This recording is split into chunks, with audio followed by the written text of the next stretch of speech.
توجه بفرمایید به یک اعلان فوتی. الحاج جاغندرخان پدر، الحاج تنده جگرمن کدوخان و شلغم خان برادران، معلم سیفولی دیریور زردک و بادرنگ برادرزاده ها، دکتر سیفالک انجینر سیفگلپی و بامیان کاکاها،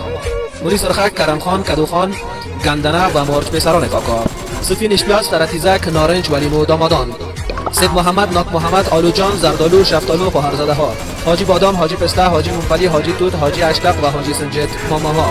پولی جواری، پاپور، تنخک، شورناخود،